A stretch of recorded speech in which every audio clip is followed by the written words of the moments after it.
Hello friends, आपको आपके अपने चैनल गुरुकुल वैदिक एकेडमी में आपका स्वागत है।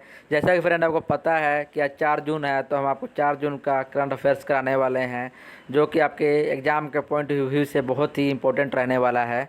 तो आप वीडियो को शुरू से लेकर अंत तक देखें और लास्ट में मैं आपसे एक क्वेश्चन ही पूछूंगा, जिसका आपको जवाब कमेंट सेक्शन में देना है। और फ्रेंड, बहुत इंपॉर्टेंट सेशन है, प्लीज़ एक भी चीज़ को मिस मत कीजिएगा और कंटिन्यू वीडियो देखिए। लंबा जाएगा सेशन थोड़ा सा, क्योंकि इसमें बहुत अच्छी चीज़ें इंक्लूड की गई हैं और अच्छे से समझाया गया है फ्रेंड। तो चलिए फ्रेंड, हम अपना आज का मोटिवेशन थोड़ा सा देखते हैं क्या है, उसके बाद क्वेश्चन देखते हैं। ठीक है फ्रेंड, तो चलिए। कई जीत बाकी है, कई हार बाकी है। कई जीत बाकी है, कई हार बाकी है, अभी तो ज़िंदगी का सार बाकी है। यहाँ से चले हैं नई मंजिल के लिए, ये तो एक पन्ना था, अभी तो पूरी किताब बाकी है। जी फ्रेंड, सफलता मिलने के बाद कभी रुकना नहीं चाहिए, कामयाबी मिलने के बाद कभी रुकना नहीं चाहिए, लगातार आगे कंटिन्यू बढ़ते रहना चाहिए। क्योंकि अभी हम जब भी किसी भी चीज़ की अगर हम सफल हो जाते हैं तो हमारा एक पन्ना है वो, तो मतलब एक तरह से हमारी ज़िंदगी का पन्ना है वो। ठीक है, हमें तो कई मंजिलें हासिल करनी है, कई आगे बढ़ना, सक्सेस होना है ना, इसीलिए फ्रेंड। और वैसे भी फ्रेंड एक बात तो जान लीजिए, जो कामयाबी होती है, कामयाबी में फुल स्टॉप नहीं होता है। कभी भी कामयाबी में यानी सफलता में फुल स्टॉप नहीं होता है फ्रेंड, सिर्फ कोमा लगता है। फुल स्टॉप अगर लग गया कहीं भी कामयाबी में या सफलता पे, तो समझ जाइए वो आपकी सफलता नहीं है, वो सिर्फ आपका एक आपका वो था, मंजिल था कि वहाँ पहुँच गए, लेकिन वो सफलता नहीं, कामयाबी नहीं कहाएगा। कामयाबी का मतलब होता है कि वो कंटिन्यूली आगे बढ़ता जाता है। ठीक है, तो कामयाबी में सिर्फ कोमा होता है, ना कि फुल स्टॉप होता है। तो इसलिए अभी तक पढ़ना है, अभी पूरी किताब बाकी है। तो चलिए फ्रेंड, हम देखते हैं हमारा फर्स्ट क्वेश्चन क्या है आज का। फर्स्ट है, who takes the charge DG of Assam rifle. किसने असम राइफल के डीजी का पद संभाला है? तो आपके पास 4 ऑप्शन है फ्रेंड, देख लीजिए।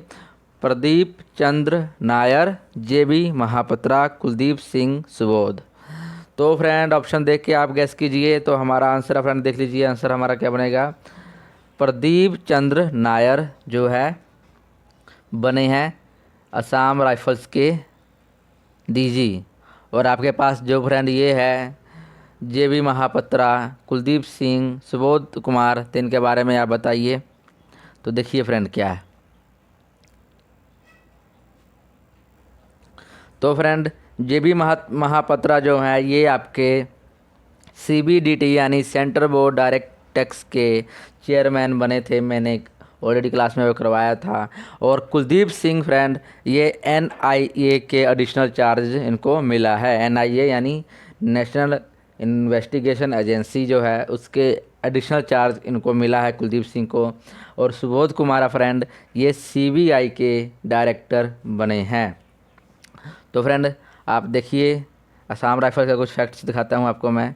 असम राइफल्स फ्रेंड 1835 में बना था और इसका हेड क्वार्टर शिलोंग है। शिलोंग यानी मेघालय है, जो मेघालय हमारा स्टेट है, उसका जो कैपिटल है वो है शिलोंग। ठीक है फ्रेंड, और 1835 में बना था। आप इनका इमेज देखिए, ये है फ्रेंड जो प्रदीप चंद्र नायर। तो इमेज देख लीजिए फ्रेंड, कहीं आपको कई बार मिलने का मौका मिल गया तो आप इनको इजीली पहचान लीजिएगा। तो देख लीजिए इमेज। चलिए हम अपना नेक्स्ट देखते हैं, क्या है हमारा next. Who has been appointed as grievance officer for WhatsApp India, यानी किसे व्हाट्सअप इंडिया का शिकायत अधिकारी नियुक्त किया गया है? तो फ्रेंड आपका आंसर बनता है, देखिए परेश बी लाल। परेश बी लाल जो हैं वो व्हाट्सअप इंडिया के शिकायत अधिकारी यानी ग्रेवियंस ऑफिसर बनाए गए हैं। एक्चुअल में फ्रेंड क्या है कि भारत के जो हमारा मतलब भारत के नियम के अनुसार जो है, भारत में जितने भी कंपनियां जैसे फेसबुक हो गया, व्हाट्सअप हो गया, जितने भी सोशल मीडिया, इंस्टाग्राम है, सभी इन सभी को एक शिकायत अधिकारी नियुक्त करना पड़ेगा, ताकि लोग उनके पास शिकायत कर सके और जो 24 आवर्स वर्क करेगा, और उनको जो भी शिकायतें उनके पास पहुंचेगी उनको 15 दिनों में सॉल्व करके देना पड़ेगा। तो इसीलिए सबसे पहले व्हाट्सअप ने अपना ग्रेवियंस ऑफिसर के लिए परेश बी लाल को भारत अधिकारी के रूप में चुना है, शिकायत अधिकारी के रूप में। उसी तरह आगे फेसबुक जो भी अपनी कंपनियां सब अपना सोशल मीडिया करेंगी, लेकिन फिलहाल में व्हाट्सअप का आपके पास है। तो देखिए आपके पास ऑप्शन में है टी वी नरेंद्रन फ्रेंड। जैसे कि आपको पता है कि हमें जो भी है ऑप्शन लेते हैं, ऑप्शन में नेम हम रिपीट कर रहे हैं, किस कारण कर रहे हैं कि आप इससे फेमिलियर हो जाएं और आपको इजीली आपके माइंड में बैठ जाए कि हाँ टीवी नरेंद्र यार ये तो हमने सुना है, ये है वो है ना, मतलब इसलिए लिया जा रहा है लगातार, आपको मन में भी याद रहे, मतलब याद आ जाए, देखते नाम याद आ जाए। टीवी नरेंद्र CII यानी सेंट्रल इंडस्ट्री जो है, इंडिया इंडस्ट्री का है, जो उन्हीं के क्या बने हैं ये टीवी नरेंद्र चुने गए हैं अध्यक्ष। ठीक है फ्रेंड, ये जो है BVR सुब्रमण्यम फ्रेंड। तो ये आप बताता हूँ, ये देखिए क्या किसके बने हैं, ये आप गेस कीजिए। कॉमर्स सेक्रेटरी जो है बने थे जम्मू कश्मीर के। और हमारे पास थर्ड ऑप्शन जो है C ऑप्शन यानी अरुण वेंकटरमन फ्रेंड, ये हैं अरुण वेंकटरमन। ये फ्रेंड फॉरेन कमर्शियल सर्विस जो है USA की, फॉरेन कमर्शियल सर्विस जो है कमर्स का, उसके ये नियुक्त हुए हैं। ठीक है, director DG of foreign commercial service of USA के अरुण वेंकटरमन सिलेक्ट हुए हैं फ्रेंड।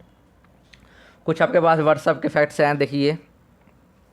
वैसे तो फ्रेंड व्हाट्सअप तो आप लोग सब यूज़ करते होंगे अपने अपने मोबाइल में, लेकिन कईयों को नहीं पता, मतलब व्हाट्सअप देखिए कई चीज़ ऐसी होती है हमारी लाइफ में कि हम बहुत यूज़ करते हैं लेकिन हमें उसके बारे में कुछ नहीं पता होता है। तो देखिए आप आज इस क्वेश्चन के माध्यम से आप देखिए क्या है। व्हाट्सअप फाउंड जो हुआ था वो 2009 में हुआ था, यानी 2009 में व्हाट्सअप की खोज हुई थी, इसके सॉफ्टवेयर बन गया था ऐसे मान लीजिए।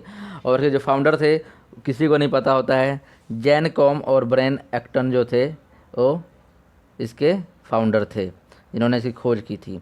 CEO जो है अभी फ़िलहाल में, यानी व्हाट्सअप के CEO यानी चीफ एग्जीक्यूटिव ऑफिसर जो है वो है विल कैथकार्ट है जो इसके CEO है। हेड क्वार्टर कहाँ पे है? मेनलो पार्क जो है, मेनलो पार्क कैलिफोर्निया में एक जगह है मेनलो पार्क, वहाँ पर है। तो कैलिफोर्निया कहाँ पे है, ये भी सवाल आना चाहिए मन में।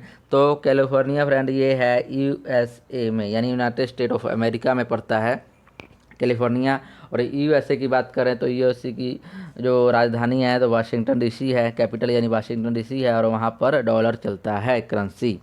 ओके फ्रेंड, चलिए फ्रेंड अपना थर्ड क्वेश्चन और नेक्स्ट क्वेश्चन देखते हैं क्या है। हमारा थर्ड क्वेश्चन है which platform launched to detect covid in rural population by WhatsApp. WhatsApp के माध्यम से ग्रामीण आबादी में कोविड का पता लगाने के लिए कौन सा प्लेटफॉर्म को लॉन्च किया गया है। तो इसका फ्रेंड देखिए हमारे पास 4 ऑप्शन है और आपको पता होगा हम क्लास में भी करवाए हैं, आप गेस कीजिए आंसर। तो चलिए मैं आपको आंसर बताता हूँ। आंसर है एक्सरे सेतु। एक्सरे सेतु क्या है, कैसे काम करेगा व्हाट्सएप के माध्यम से, आपको मैं बताता हूँ डिटेल में, जानिए, ध्यान से सुनिए और समझिए। एक्चुअल में फ्रेंड जो ये बना है एक्सरे सेतु, ये कोविड-19 को डिटेक्ट करेगा बाय व्हाट्सएप के माध्यम से कोविड-19 को डिटेक्ट करेगा। और कैसे करेगा देखिए, ये एक चेस्ट एक्सरे को क्या करेगा, चेस्ट के एक्सरे को मदद से कोविड-19 का पता लगाएगा। कैसे लगाएगा कि ये जो एक्सरे सेतु है फ्रेंड AI द्वारा काम करेगा। AI मतलब से वर्क करता है। AI क्या होता है, AI को समझना पड़ेगा आपको। AI यानी आर्टिफिशियल इंटेलिजेंस, AI यानी आर्टिफिशियल इंटेलिजेंस, यानी आर्टिफिशियल इंटेलिजेंस पर ये काम करता है, जो द्वारा काम करता है, मतलब संचालित है। और ये एक्सरे सेतु है फ्रेंड, ये गांव वाले इलाकों में, इसको गांव वाले इलाकों में पेशेंट की जांचने के लिए, उसको देखभाल, पेशेंट का मतलब इलाज करना है, उसको कोविड को डिटेक्ट करने के लिए बनाया गया है। गांव वाले इलाके में ही क्यों, मतलब ये तो आप शहर में भी कर सकते हैं, तो शहर और गांव में ऐसा कुछ नहीं है, लेकिन स्पेशली ये गांव के लिए है, रूरल एरिया के लिए है। कारण इसका मैं बताता हूँ, क्योंकि रूरल एरिया में क्या है, RT-PCR या CT स्कैन उपलब्ध नहीं है। RT-PCR फ्रेंड कोविड-19 को डिटेक्ट करने के लिए एक मशीन, मतलब कह सकते हैं एक टेस्ट है जो RT-PCR, ठीक है। तो उसके RT-PCR वहाँ नहीं उपलब्ध होता है, ना ही वहाँ पर CT स्कैन के माध्यम से भी आप कोविड को डिटेक्ट किया जाता है सॉरी। लेकिन क्या होता है कि वहाँ पर गाँव में ना तो बढ़िया अच्छा सा हॉस्पिटल अवेलेबल है, ना ही उपलब्ध है, और ना ही वहाँ पर ये टेस्ट अवेलेबल है। इसी कारण गवर्नमेंट ने पहल की कि एक्सरे सेतु बनाया, जिसमें क्या होगा कि आप चेस्ट की एक्सरे क्लिक करके, चेस्ट जो होगा, चेस्ट के एक्सरे को पिक्चर यानी इमेज क्लिक करके आप व्हाट्सएप पर भेज दीजिएगा। तो व्हाट्सएप के क्या होगा कि व्हाट्सएप पे भेजा जाएगा, तो उसके वहाँ से वो क्या होगा, व्हाट्सएप क्या करेगा, आपको इसके जो कम पिक्सल वाले रेजुलेशन होंगे, इमेज जो होगा, आपको पता है जैसे कि हम किसी भी इमेज को शेयर करते हैं व्हाट्सएप पर तो उसका पिक्सल फट जाते हैं, यानी रेजुलेशन कम हो जाता है ना। तो रेजुलेशन कम होने के बावजूद भी व्हाट्सएप क्या करेगा, उसकी छवियाँ जो होंगी, उसके जो इमेजेस होंगे जो उस पर बने होंगे, कोडिंग जो होगी उसकी पहचान कर लेगा, और ये क्या करेगा फ्रेंड, पहचान करके बता देगा कि ये कोविड से पेशेंट, कोविड-19 से जो आदमी है जिसका ये एक्सरे है कोविड-19 से ग्रस्त है या नहीं, मतलब उससे बीमार है या नहीं है, पेशेंट है या नहीं है, बता देगा आपको ईजिली। और ये वर्क किस पर करता है, अब मैंने अभी बताया एआई संचालित प्लेटफॉर्म है, यानी आर्टिफिशियल इंटेलिजेंस। तो देखिए इसका जो स्पेशली एक्सरे सेतु का जो वर्क है वो है ART पार्क। ART पार्क क्या होता है जानिए कैसे वर्क करता है ये, कैसे जब कोविड-19 का कैसे, जैसे मैंने अभी बताया कि रेजुलेशन जो है, यानी कम रेजुलेशन पर भी काम करेगा, तो कम रेजुलेशन की पहचान कैसे करता है, ART पार्क के माध्यम से कम रेजुलेशन को भी पहचान कर लेता है। तो ART जो है, ART पार्क, इसका फुल फॉर्म जानिए। ए का मतलब मैंने अभी बताया AI यानी एक रिप्रेजेंट करेगा AI को, यानी artificial intelligence.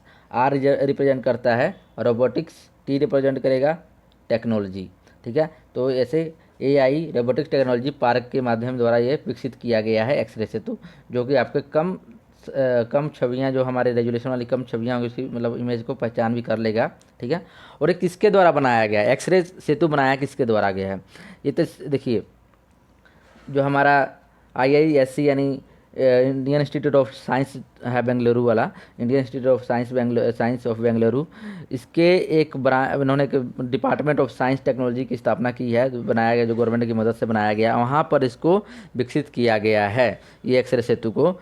Department of science technology यानी जो कि बेंगलुरु का ही एक कह सकते हैं उसका ब्रांच कह सकते हैं हम, जब उसको द्वारा स्थापना किया गया गवर्नमेंट की मदद से, तो वहाँ पर ये बनाया गया है। और ये काम ये कैसे काम करेगा, देखिए क्या होगा, आप डॉक्टर को क्या करेंगे कि डॉक्टर को एक नंबर मिलेगा, एक नंबर दिया जाएगा, जो नंबर है मैं स्क्रीन पर लिख के दिखाता हूँ आपको कौन सा नंबर है, अगर आपको करना हो तब डाउनलोड कर लीजिएगा।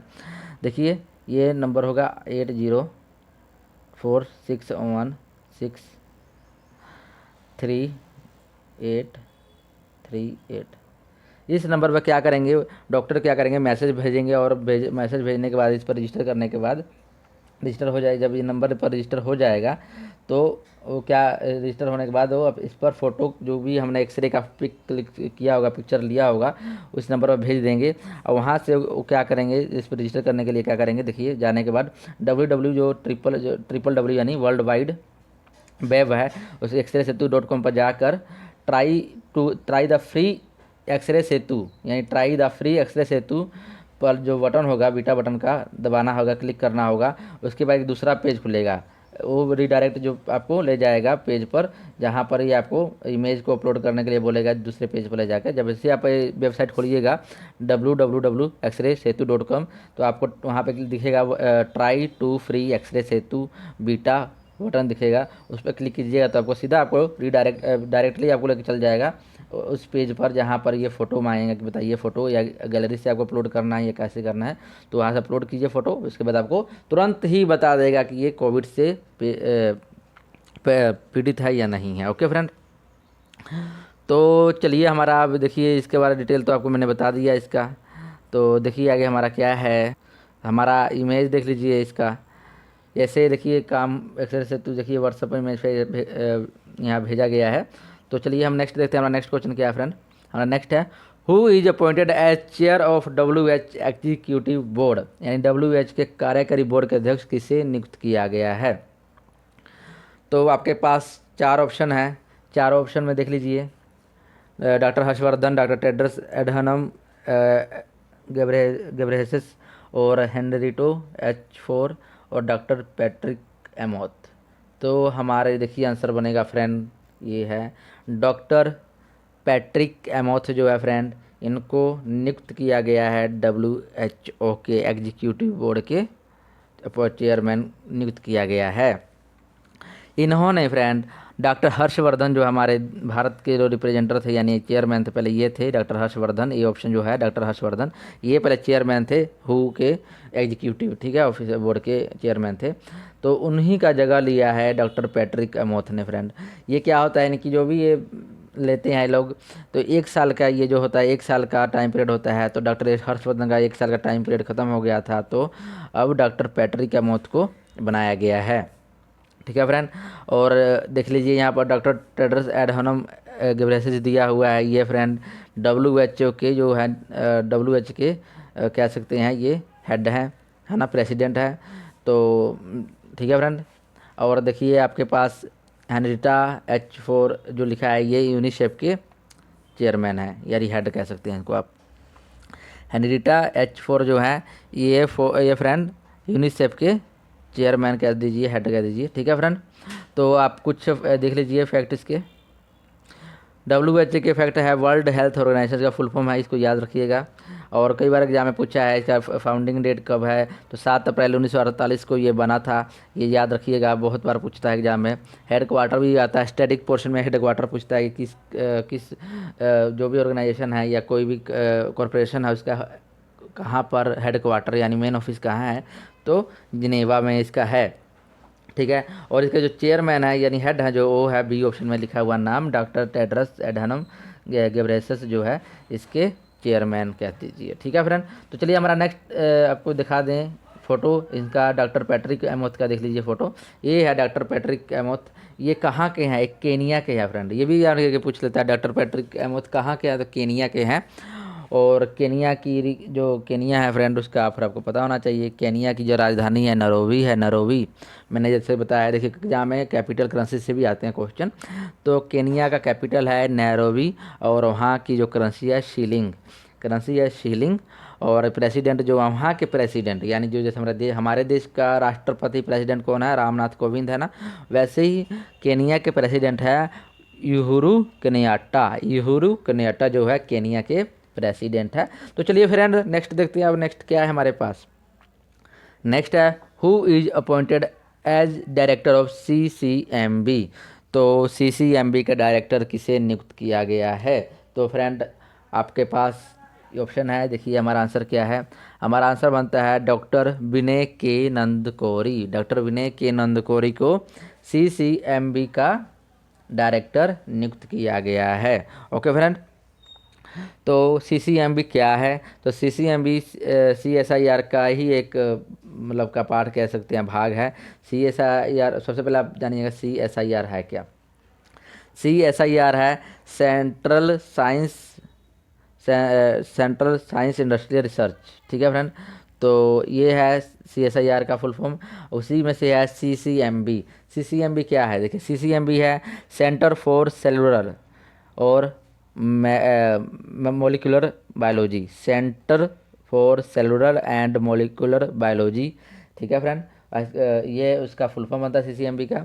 उसी के ये डॉक्टर विनय कुमार नंदकोरी को नियुक्त किया गया है। देख लीजिए CCMB का full form centre for cellular and molecular biology, जिसका फाउंडेशन 1997 में इसकी मतलब स्थापना हुई थी। Okay friend.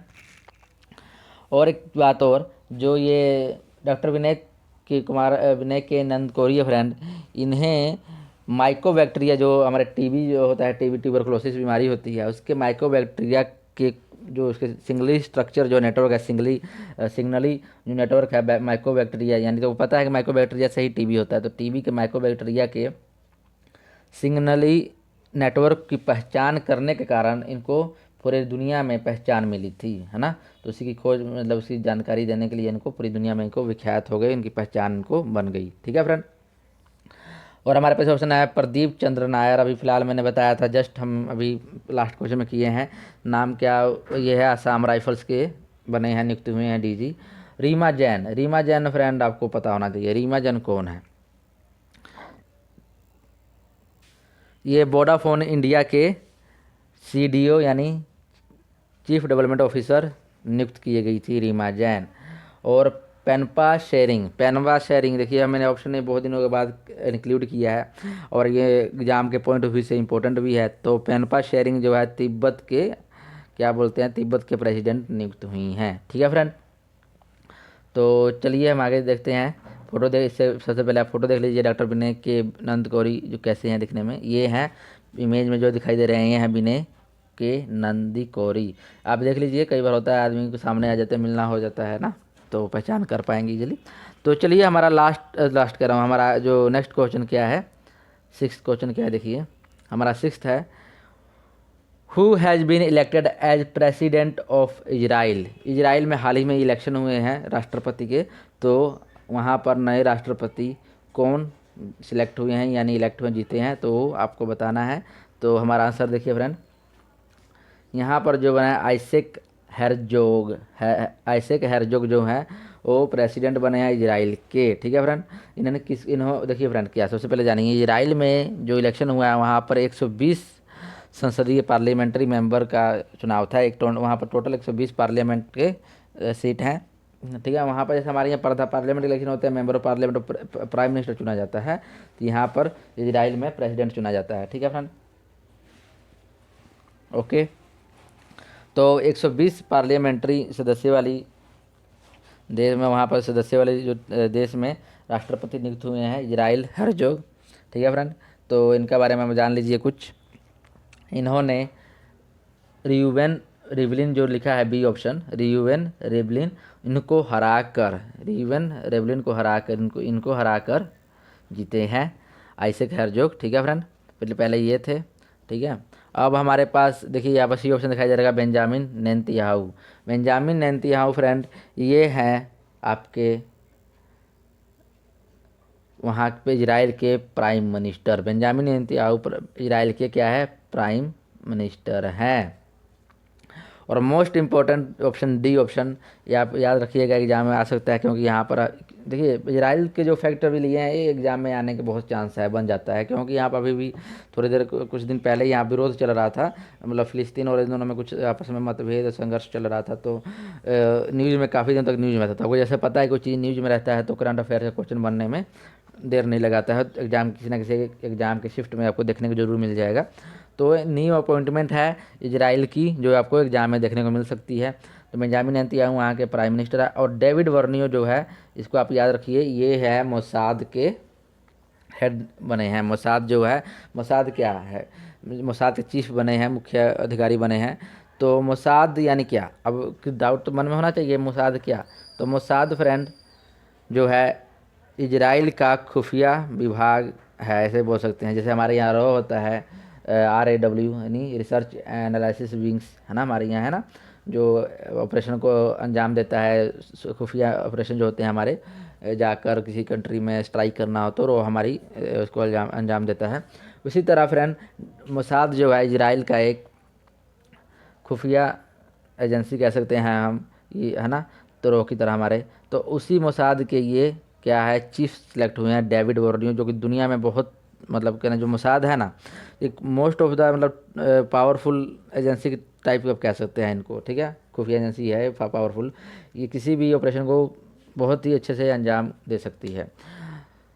तो डेविड वर्नियो मोसाद के चीफ सेलेक्ट हुए हैं फ्रेंड। ओके, चलिए देख लीजिए आप फ़ोटो इनका, जो आपके ये हैं आइसेक हेरजोग, ये हैं आइसेक हेरजोग जो कि इजराइल के प्रेसिडेंट नियुक्त हुए हैं फ्रेंड।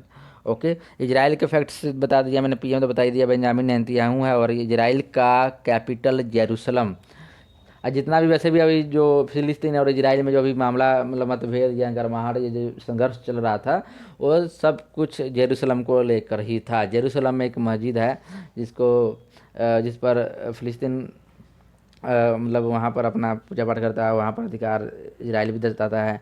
वहीं पर कुछ जगह है मस्जिद के बगल में ही, वहाँ पर कुछ फ़िलिस्तीनी बसे हुए थे, तो उनको इजराइल निकालने की बात कर रहा था। इसी को लेकर टोटली आपको कभी बात आएगा तो मैं अच्छे से आपको बताऊँगा, कभी आपको अलग से वीडियो बनाकर समझा दूँगा मैं इजराइल का जितना भी मामला है, तो आप देख लीजिएगा, समझ लीजिएगा। लेकिन आप इसके हमारे करंट अफेयर के सेशन का टॉपिक नहीं है, लेकिन जितना आपको फैक्ट्स है आप जान लीजिए। जेरूसलम जो है कैपिटल है इजराइल की, और यहाँ की करेंसी चलती है वो शेकेल। शेकेल जो है करेंसी है इजराइल की। हमारा नेक्स्ट है 7वां question, which day is celebrated as world wide cycle day. कौन सा दिन विश्व साइकिल दिवस के रूप में मनाया गया। तो देखिए हमारा आंसर बनता है 3 जून। 3 जून को विश्व साइकिल दिवस के रूप में मनाया गया। ये इसलिए मनाया गया, ये साइकिल चलाने वालों को प्रोत्साहन करने और इसके बारे में लोगों को मोटिवेट या कह सकते हैं उसको करना, क्योंकि साइकिल जैसे आपको पता है साइकिल चलाने से आपका फिटनेस बनी रहती है, आप फिटनेस और बनी रहती है, आपकी बॉडी की एक्सरसाइज हो जाती है। इसलिए साइकिल चलाने के लिए उसको लोगों को प्रोत्साहित करने के लिए ये डे को मनाया जाता है। और ये यूएनए ने इसको मनाने के लिए कहा था, यूनाइटेड नेशन के द्वारा ये मनाया जाता है जनरल असेंबली में 2018 में, यानी यूनाइटेड नेशन की जो जनरल असेंबली है 2018 में इसको पास किया गया था डेली डे को सेलिब्रेट करने के लिए। और इसका एम है फ्रेंड, देख लीजिए, इसका एम है to promote the bicycle among all member of society, यानी बाईसाइकिल को प्रमोट करना है जितने भी सोसाइटी हैं उनमें। ठीक है फ्रेंड, यूएनए के कुछ फैक्ट्स देखिए। यूएन के जो फुल फॉर्म है यूनाइटेड नेशन है। यूनाइटेड नेशन जो है वो क्या है, यूएनए का फैक्ट्स है। स्टेबलाइज कब हुआ था, 24 अक्टूबर 1945। तो फ्रेंड आपको ये डेट याद रखना पड़ेगा, क्योंकि डेट एग्जैक्ट के WHO हो गया, यूएनआईएन का डेट एक बहुत बार एग्जाम में आया हुआ है। तो स्टेबलाइज डेट देखिए 24 अक्टूबर 1945 को इसको स्थापना किया गया था। हेड क्वार्टर क्या है इसका, हेड क्वार्टर कहाँ पर है, तो हेड क्वार्टर न्यूयॉर्क में है, यानी न्यूयॉर्क ये जो यूएसए में स्टेट है न्यूयॉर्क, वहाँ पर ये इसका हेड क्वार्टर है। सेक्रेटरी जनरल कौन है, एंटोनियो गुटरस, ये एग्जाम में भी बहुत बार आया हुआ है। एंटोनियो गुटरस जो है सेक्रेटरी है यूनाइटेड नेशन के। और मेंबर भी पूछता है, मेंबर भी बहुत बार। देखिए ये सब फैक्ट्स जो है आपको स्टैटिक टाइप का फैक्ट्स है, मैं स्टैटिक का जैसे क्लास लेता हूँ उसमें भी आपको बताऊँगा जब हमारा ये टॉपिक आएगा। लेकिन फिलहाल हम अभी यहाँ पर कवर कर लीजिए। इसके जो मेंबर है 193 कंट्री मेंबर है, 193 कंट्री यहाँ पर मेंबर में इसको जुड़े हैं। ठीक है फ्रेंड, और जो आखिरी और 193वां जो मेंबर है, 193 मेंबर है टोटल, तो जो लास्ट वाला मेंबर यानी 193वां जो मेंबर बना है वो बना था साउथ सूडान। तो साउथ सूडान इसका 193वां मेंबर है फ्रेंड। तो चलिए हम आगे देखते हैं हमारा 8 क्वेश्चन क्या है। हमारा 8 क्वेश्चन है, which organisation become first standard body to join one nation one standard scheme. तो कौन सा संगठन एक देश एक मानक स्कीम के तहत देश का पहला मानक निकाय बन गया है। तो आपके पास 4 ऑप्शन है, 4 ऑप्शन में देखिए कौन सा होगा। तो हमारा आंसर है फ्रेंड RDSO। RDSO जो है वो बन गया है हमारा एक देश एक मानक का निकाय का पहला, देश का पहला मानक निकाय बन गया है, एक देश एक मानक स्कीम के तहत वाला। ठीक है, RDSO। RDSO के बारे में बताऊंगा आपको क्या चीज़ है ये। ठीक है, पहले DRDO के बारे में जान लीजिए। DRDO यानी डिफेंस रिसर्च डेवलपमेंट ऑर्गेनाइजेशन हो गया फ्रेंड, जो कि आपके जितने भी डिफेंस से रिलेटेड जो भी हथियार हमारे बनते हैं और चाहे रिसर्च होते हैं वो DRDO करता है। इसरो यानी इंडियन स्पेस रिसर्च ऑर्गेनाइजेशन, इसका जो हेड क्वार्टर है बेंगलुरु में है। DRDO का हेड क्वार्टर दिल्ली में है। और गेल जो फ्रेंड ये gas authority India limited of India limited, ये गेल का फुल फॉर्म है। तो फ्रेंड इनके बारे में आप इतना जानिए, बाकी जो भी DRDO के बारे में मैंने आपको फैक्ट्स कराए हुए हैं क्लास में, तकरीबन इसके डेट कब स्टेबलाइज हुआ, इसके जो जी सतीश रेड्डी इसके क्या हैं हेड हैं। तो इसरो के बारे में आएगा तो इसरो के बारे में भी करा देंगे आपको। गेल आएगा, गेल के बारे में भी करा देंगे। तो फिलहाल अभी RDSO आया है, तो RDSO के बारे में देख लीजिए फैक्ट्स क्या है। RDSO research design and standard organisation, research design and standard organisation इसका RDSO का फुल फॉर्म है। फुल फॉर्म याद रखिएगा क्योंकि एग्जाम में आ सकता है, क्योंकि ये न्यूली ये हमारे सामने आया है क्वेश्चन में। तो फाउंडेशन इसका हुआ था 1921 में। इसका फाउंडेशन कब हुआ, 1921 में हुआ। हेड क्वार्टर कहाँ है इसका, लखनऊ में है। और DG इसके जो डायरेक्टर जनरल है वो है वीरेंद्र कुमार। वीरेंद्र कुमार क्या है, इसके डायरेक्टर जनरल हैं। और अब बताता हूँ RDSO है क्या। देखिए भारतीय रेलवे जो है हमारा, उसका ही उसकी भारतीय रेलवे जो है फ्रेंड, उसके ही एक मतलब कह सकते हैं उसके स्टैंडर्ड को निर्धारित करता है RDSO, है ना। तो मैं अच्छे से समझाता हूँ, देखिए कैसे। तो ये जैसे कि भारतीय रेलवे है उसका ही एक कह सकते हैं ऑर्गेनाइजेशन कह सकते हैं, उसी का पार्ट है ये, जो क्या करता है उसको उसके RD जो हमारे रेलवे है उसका जो मानक होगा स्टैंडर्ड होगा उसको डिसाइड करेगा कि कैसा क्या खामियां हैं, क्या उसमें होना चाहिए, क्या बदली करना है, सब RDSO ही करता है। उसका ही एक ऑर्गेनाइजेशन है रेलवे का। ठीक है, रेल मंत्रालय इसके तहत काम करता है। तो जैसे फ्रेंड सेंट्रल गवर्नमेंट की तरफ से स्कीम चलाई गई थी one standard and one nation and one standard scheme चलाई गई है, जिसके तहत देश का पहला देश का पहला जो है RDSO बना है स्टैंडर्ड, जो क्या कर रहा है कि पूरे देश को एक देश एक मानक के तहत ये क्या कर रहा है, कनेक्ट कर रहा है, जोड़ रहा है। इसलिए तो इसको इंपॉर्टेंट है, इसलिए रख सकते हैं पहला है, इसलिए पहला जहाँ भी फर्स्ट वर्ड आ जाता है वो इंपॉर्टेंट बन जाता है हमारे लिए। तो ये किसी ना किसी एग्जाम में जरूर देखने को मिलेगा और किसी ना किसी शिफ्ट में जरूर, तो आप इसको लेके चलिए। तो फ्रेंड ये इसको 3 साल के लिए BIS की तरफ से सर्टिफिकेट मिला है। BIS क्या है आप जानेंगे। BIS जो है उसको बोलते हैं bureau of India standard. Bureau of India standard होता है BIS। उसने इसको 3 साल के लिए क्या दिया है, स्टैंडर्ड के लिए सर्टिफिकेट दिया है कि जिस तक ये रहेगा 3 साल तक, मतलब देश का पहला मानक स्टैंडर्ड रहेगा जो इसको मिला है। ठीक है फ्रेंड, तो चलिए हमारा नेक्स्ट क्या है देखते हैं आप अगला क्वेश्चन। हमारा 9th है, what is kappa and delta. Most important friend, ये भी बहुत ज़बरदस्त क्वेश्चन है। ये देखिए थोड़ा टेक्निकली मैंने इसको फ्रेम किया है, अलग से थोड़ा डिजाइन करके किया है। इसको मैं डायरेक्ट नहीं फ्रेम कर सका, लेकिन आपसे एग्जाम इस टाइप जैसे मैंने फ्रेम किया है वैसे एग्जाम में आ सकता है, देखने को मिलेगा आपको। तो बताना है कप्पा और डेल्टा क्या है। तो आपके पास है कोविड-19 के वेरिएंट हैं, या सॉफ्टवेयर है, या मिशन बाय आर्मी, किसी आर्मी ने, हमारे देश की आर्मी ने कोई मिशन को कंडक्ट किया है वो है, या कोई इसरो ने सैटेलाइट लॉन्च किया है वो है। तो आपके पास 4 ऑप्शन है, चारों में से आपको आंसर बताना है। तो हमारा आंसर है फ्रेंड कोविड-19 के वेरिएंट है। देखिए फ्रेंड, इसको मैं आप बताता हूँ अच्छे से क्या चीज़ है। देखिए WHO जो है यानी वर्ल्ड हेल्थ ऑर्गेनाइजेशन ने भारत के अंदर, हमारे देश के अंदर पहली बार पाए जाने वाले कोविड के 2 प्रकार, हमारे भारत में पाए गए जो कोविड-19 के 2 प्रकार हैं, उनको एक आसान नाम दे दिया। मतलब हमारे जो देखिए, जैसे आप पता है कि हमारे अभी हालत हमारे देश में कोविड-19 के बहुत ज़्यादा ही, मतलब जो सेकंड जो वेव आया है काफ़ी खतरनाक है, और काफ़ी ज़्यादा हमारे देश में भी, मतलब हमारे GDP से लेकर हमारे अर्थव्यवस्था सब चीज़ों को ये काफ़ी नुकसान पहुंचा रहा है। काफ़ी पेशेंट भी मतलब डेथ कर रहे हैं था। चलो वो तो बात का कंसेप्ट है फ्रेंड, लेकिन यही जो सेकंड, उन्हीं को पहचान हुई है। 2 तरह के जो वे पहचान किए गए, वेरिएंट पहचान किए गए हैं कोविड-19 के हमारे भारत में, तो उन्हीं को ये नाम दिया गया है। तो अब मैं आपको बताता हूँ, देखिए क्या क्या नाम है उनके। तो एक तो कपा है और डेल्टा है। ये आपको आसान भाषा में नाम दिया गया है कि जैसे कि किसी को नाम याद रखने में मुश्किल ना हो, कि क्योंकि जो टेक्निकली नेम जो होगा इसका, उसका नाम याद नहीं रखा जा सकेगा। इसीलिए WHO जो है वर्ल्ड हेल्थ ऑर्गेनाइजेशन ने उन टेक्निकल नाम को रीजनल लैंग्वेज का नेम देकर दिया गया। इसलिए उसने नहीं किया कि ये भारत को, हमारे देश को इससे जोड़ने के लिए नहीं, इसलिए उसने किया कि ताकि इसके बारे में लोगों को जागरूक किया जा सके, और इसके बारे में लोगों को लोग इजीली बता सके और चर्चा की जा सके, सारी चर्चा हो सके इस पर, इसलिए बताया गया है। ये ऐसा नहीं कि नाम डेल्टा और कप्पा नाम दे दिया गया। तो ये जो SARS-CoV-2 है, जो चाइना से आया है, SARS-CoV-2, उसका ऐसा नहीं कि उसका ही नाम बदल दिया जाएगा। SARS-CoV-2 का जो है उसका नाम SARS-CoV-2 ही रहेगा, यानी जो इसका वायरस है SARS-CoV-2, जो कह सकते हैं पेरेंट वायरस कह सकते हैं हम, तो जो है उसका नाम नहीं चेंज होने वाला, वही है। और वैसे भी कप्पा डेल्टा कोई नेम नहीं चेंज हुआ है, आसान लैंग्वेज में, रीजनल लैंग्वेज में नाम रखा गया है ताकि लोगों को जागरूक किया जा सके। ठीक है, इसका टेक्निकली नेम देख लीजिए क्या है।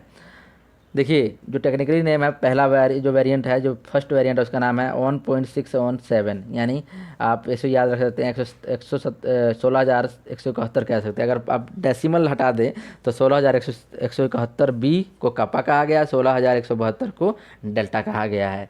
ठीक है फ्रेंड, आई होप फ्रेंड समझेंगे मैं कैसे समझा, जैसे बता रहा हूँ आप इजीली समझ पा रहे होंगे। अगर फिर भी कोई डाउट रहता है तो मन में आप कमेंट सेक्शन में कमेंट कीजिएगा फ्रेंड। ओके, तो चलिए फ्रेंड नेक्स्ट देखते हैं हमारे पास क्या है। नेक्स्ट है आखिरी क्वेश्चन हमारा, OECD यानी मतलब how many GDP growth estimate by in financial year 2022 by OECD, यानी OECD के तरफ से कितना घरेलू सकल उत्पाद वित्तीय वर्ष 2022 के लिए अनुमान किया गया है, लगाया गया है। तो हमारे पास देखिए फ्रेंड, ये फाइनेंशियल ईयर में जो हमारे GDP, भारत देश की सकल घरेलू उत्पाद यानी GDP यानी ग्रोस डोमेस्टिक प्रोडक्ट, GDP का फुल फॉर्म होता है ग्रोस डोमेस्टिक प्रोडक्ट, हिंदी में बोलते हैं सकल घरेलू उत्पाद। जिससे क्या इसका फाइनेंशियल ईयर 2022 में जो होने वाला है, 2021 और 22 का जो फाइनेंशियल ईयर का कितना रहने वाला है ग्रोथ, तो इसने मतलब बताया है, तो आपको बताना पड़ेगा। OECD ने बताया है, OECD के बारे में फैक्ट बताऊंगा, फिलहाल आपको इतना जानिए। इसका जो हमारा आंसर है वो 9.9%। जिसे हमारा देश का जो विकास दर रहने वाला है 9.9% से रहने वाला है OECD की तरफ से। इन्हें अनुमान लगाया है, ऐसा नहीं कि इसने निश्चित ही किया है, अनुमान लगाया है। हर कंपनी, हर जो भी बहुत सी कंपनी ऑर्गेनाइजेशन है, प्लेटफॉर्म्स है, जो कुछ ना कुछ अनुमान लगाती रहती है। RBI ने भी लगाई है, तो मैंने देखेंगे नेक्स्ट सेक्शन में इसको करेंगे RBI ने कितना किया है।